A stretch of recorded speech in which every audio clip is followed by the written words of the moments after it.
جی جزاک اللہ، میں دونوں کو ایڈ کر لیتا ہوں، دیکھ لیتے ہیں۔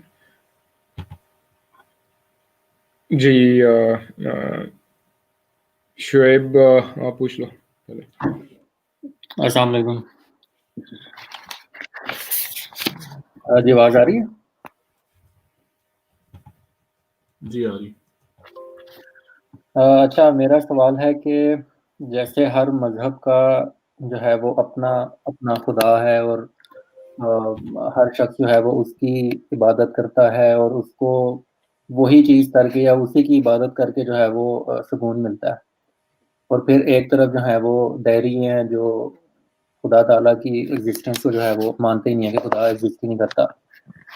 تو اس حوالے سے اگر بات کی جائے اور بات یہاں تک پہنچ جائے کہ وہ کہیں ٹھیک ہے جی ہم خدا کو ہی ہم نے ماننا ہے، تو میں جو ہے وہ کسی بت کو مان لیتا ہوں، ہندو جو ہیں وہ بتوں کی پوجا کرتے ہیں، تو ٹھیک ہے میں بت کو مان لیتا ہوں اور میں اس کی جو ہے وہ پوجا کرنے لگ جاتا ہوں، اور ایونچولی اگر اس کو اس میں سکون ملنے لگ جاتا ہے تو کیا یہ بات پھر یہاں پہ ختم ہوگی؟ ٹھیک ہے اس نے خدا کو مان لیا، اب ایک ایسے بندے کے نزدیک جو خدا کو مانتا ہی نہیں ہے، اس کے نزدیک تو ڈھیروں خدا جو ہیں وہ ڈفرینٹ مذہب میں ایگزسٹ کرتے ہیں، اس کو تو اس چیز کا نہیں پتا کہ کون سا والا صحیح ہے اور کون سا والا غلط ہے، تو وہ اینڈ اپ ہوتا ہے ایک بت کو خدا ماننے میں اور اس کی پوجا کرنے میں اور اس کی عبادت کرنے میں۔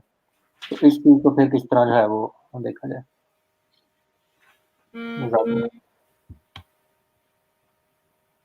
اوکے، اصل میں اصل بات یہ ہے کہ یہ سوال بہرحال جنرلی یہی ہے کہ دہریوں کو اگر نہ بھی اس میں دیکھا جائے، کہا جائے ون گاڈ اور مینی گاڈز۔ اسلام کا تو یہی ماننا ہے کہ وہ وہی خدا تھا جس نے حضرت آدم علیہ السلام کو مبعوث فرمایا، حضرت نوح کو مبعوث فرمایا، حضرت عیسیٰ کو، حضرت موسیٰ کو، حضور صلی اللہ علیہ وسلم کو، حضرت کرشن کو، حضرت رام کو، حضرت بدھ کو، حضرت زرتشت کو، حضرت شعیب، حضرت صالح، حضور صلی اللہ علیہ وآلہ وسلم کو۔ ہمارا یہی ماننا ہے کہ خدا شروع سے ایک ہی رہا ہے۔ یہود جو جس خدا کو مانتے ہیں وہ وہی خدا ہے جس کو اسلام نے پیش کیا۔ عیسائی جس خدا کو مانتے ہیں، مطلب کہ جس کو گاڈ دا فادر، مطلب کہ اب تو وہ 99% ان میں سے ٹرینٹی میں بلیو کرتے ہیں، جس میں حضرت عیسیٰ کو اور حضرت مریم کو خدا کا حصہ بناتا، بعض حضرت مریم کو بناتے ہیں، بعض روح القدس کو بناتے ہیں، لیکن خدا ایک ہی ہے۔ حضرت مسلم رضی اللہ تعالیٰ عنہ نے اپنی کتاب introduction to the study of the holy Quran میں بیان فرمایا ہے کہ تمام مذاہب ایک لحاظ سے ایک ایسے ریور ہیں یا دریا ہیں جو کہ اسلام کے سمندر میں آ کر مکمل ہو جاتے ہیں۔ کہنے کا مقصد یہ ہے، خدا تعالیٰ نے، میں جو بات کہہ رہا ہوں اس کی وجہ کس طرح سمجھ آتی ہے، میں ایک مثال، تعلیمات کی ایک مثال دوں گا۔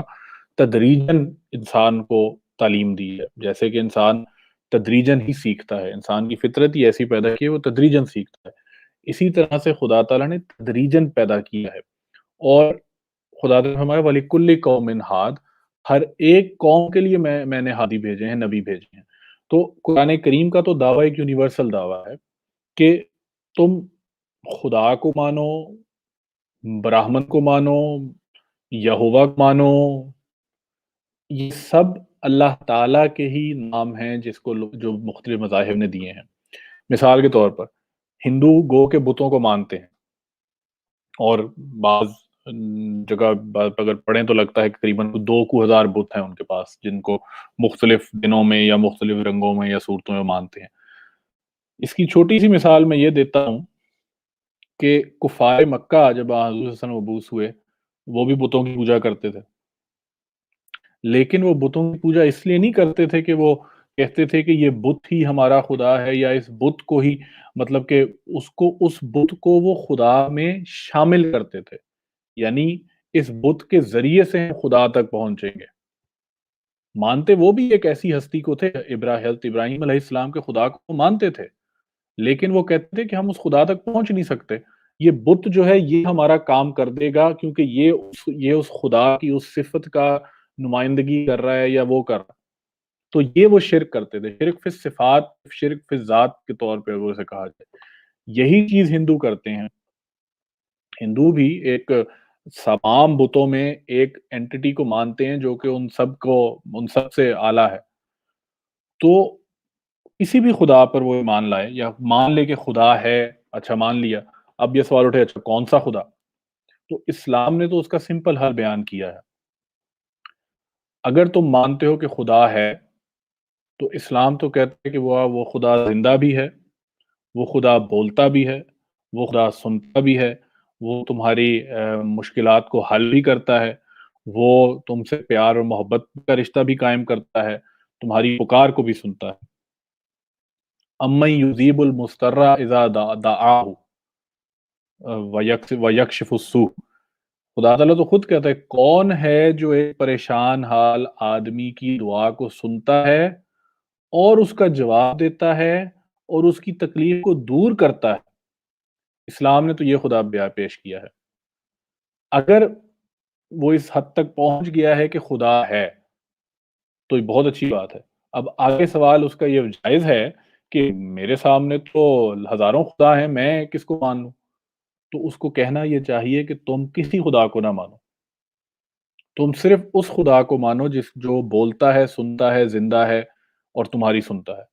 اس خدا سے مانگو کہ مجھے بتا کہ تیری حقیقت کیا ہے۔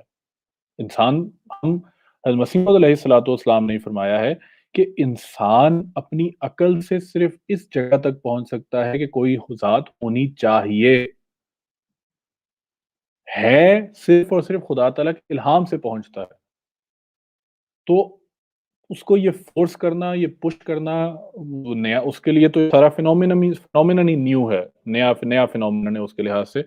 تو اس لیے اس کو کہنا چاہیے اسی خدا سے مانگو، اسی خدا کو ڈھونڈو جو بولتا ہے، وہ تم سے بھی بولے گا، کیونکہ ہم تو مانتے ہیں بولتا ہے۔ ہاں، اگر تمہیں یہ بولنے والا خدا، یہ بات کرنے والا خدا، یہ سننے والا خدا کسی اور جگہ پہ ملتا ہے تو بتاؤ۔ احمدیوں کے علاوہ تو مسلمان بھی نہیں مانتے کہ خدا کلام کرتا ہے، یا ہندو، کوئی ہندو ڈھونڈ لیں جو کہے کہ اس بت نے میرے سے کلام کیا، یا پھر عیسائی ڈھونڈ لیں جو کہے کہ خدا نے میرے سے آگے کلام کیا۔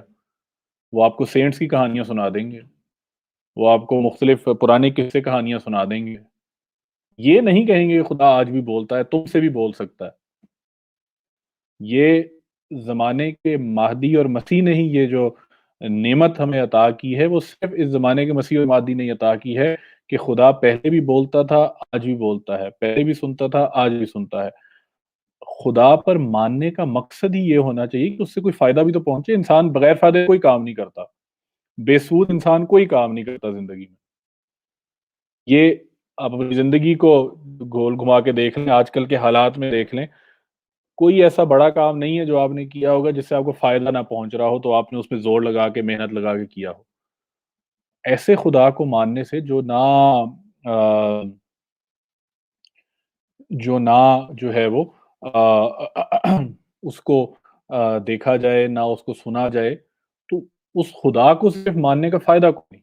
اس لیے ایسے خدا کو مانیں جو بولتا بھی ہے، سنتا بھی ہے، اور اس کے لیے اسی خدا سے مانگیں جس کو ہم خدا کہتے ہیں، جو سمیع بھی ہے، بصیر بھی ہے، غالب بھی ہے، مجیب بھی ہے، غفور بھی ہے، رحیم بھی ہے، شافی بھی ہے۔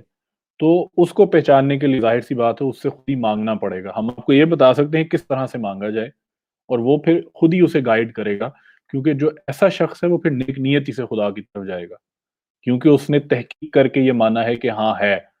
اب کامل یقین خدا کی ذات ہی اسے پہنچا سکتی ہے۔ تو یہ مختصر جواب ہے کہ اس طرح سے وہ اب کیونکہ زندہ خدا صرف حضرت مسیح موعود علیہ الصلوۃ والسلام نے اس دور میں بیان فرمایا ہے۔ اسے آپ اسلام کا خدا کہہ لیں، تمام وقت کا جہانوں کا خدا کہہ لیں، لیکن زندہ خدا جہاں پہ ہے وہی مذہب زندہ ہے۔ اگر کوئی مذہب دعوے دیتا ہے کہ جی ہمارا مذہب زندہ ہے لیکن خدا نہیں بولتا، تو وہ ان اٹ سیلف ایسا ایک کنٹروڈکٹری بیان ہے کہ مذہب تو زندہ ہے لیکن خدا نہیں بولتا، تو آپ کا تعلق کیا ہے؟ کیا آپ نے کیا پیش کریں دنیا کے سامنے؟ صرف پرانے قصوں سے تو نہیں بات بنتی۔ اس لیے زندہ خدا کی طرف اس کو لے کے آنا ہے۔ خواہ اسے نہ کہیں کہ اہم جماعت کا یہ خدا ہے، اسلام کا یہ خدا ہے، بتائیں کہ یونیورسل ایک ہی خدا ہے اور وہ زندہ خدا ہے، اس سے تم خود مانگو۔ خود ہی ہدایت فرمائے گا، لیکن زندہ خدا ایک ہی ہے، اور وہ ہمیشہ سے وہی خدا ہے جو ہر مذہب کے ساتھ آیا ہے، اور اسی خدا نے قرآن کریم میں کہا ہے وَلِكُلِّ قَوْمٍ ہاد، ہر قوم کے لیے ہادی تھا، ہر قوم کے لیے جو ہے وہ ہدایت دینے والا آیا ہے۔ تو جب قرآن کریم میں خدا تعالیٰ کہہ رہا ہے ہر قوم کے لیے ہادی تھا، تو ظاہر سی بات ہے کہ وہی خدا ہے جو سب کے لیے تھا، وہ ڈفرنس نہیں تھی۔ یہاں پر میں اسی بات کو ایکسپلین کرنے کے لیے ایک سوال آیا تھا کہ کنٹریز کی لینگویج ڈفرنٹ ہونے کی کیا وجہ ہے، اس کا جواب بھی خدا تعالیٰ نے قرآن کریم میں دے دیا ہے، سورۃ الحجرات میں میرا خیال ہے کہ آیت نمبر 14 ہے یا 13 ہے، سوری 14 ہے۔ خدا نے فرمایا کہ انا خلقناکم من ذکر و انثی وجعلناکم شعوبا وقبائل لتعارفوا، کہ اے لوگو ہم نے تمہیں مرد اور عورت پیدا کیا اور ہم نے تمہیں قبیلوں میں، قوموں اور قبیلوں میں تقسیم کیا تاکہ تم ایک دوسرے کو پہچان سکو۔ تو خدا تعالیٰ تو قرآن کریم خدا تو دعویٰ کر رہا ہے کہ میں یونیورسل خدا ہوں۔ یہود کا خدا نے بائبل میں لکھا ہے کہ گاڈ آف اسرائیل اور مختلف حوالوں سے، لیکن قرآن کریم کے خدا نے ہمیشہ یونیورسلٹی کی دعویٰ کی ہے۔ سوال جو پہلے جس کو میں نے ساتھ ہی لے لیا وہ یہ تھا کہ مختلف زبانیں یا مختلف ہونے کیا وجہ ہے، وہ جواب اس لیے میں نے کہا کہ اس آیت میں جواب مل جائے گا کہ تاکہ ایک دوسرے کو پہچانا جا سکے، ایک دوسرے کو جانا جا سکے۔ مختلف علاقوں میں، مختلف جگہوں پہ، قبائلوں میں خدا تعالیٰ نے لوگوں کو بنایا، وہ یہ تھا کہ ایک دوسرے میں ہم آہنگی پیدا ہو، پیار محبت پیدا ہو۔ ہر جگہ کے طریقے ڈفرنٹ ہیں، ان کا طریقہ کار ڈفرنٹ ہے، تو خدا تعالیٰ نے تو اس لیے پیدا کیا تھا کہ تم ایک دوسرے کو پہچان سکو کہ فلاں شخص میں اس جگہ سے تعلق رکھتا ہے، اس میں یہ خوبیاں ہیں، فلاں اس جگہ سے تعلق رکھتا ہے، اس میں یہ خوبیاں ہیں، تاکہ ایک دوسرے کو جان سکو، پہچان سکو۔ ڈویژن انسان کی پیدا کرتا ہے جو انسان نے بعد میں پیدا کی۔ جزاک اللہ۔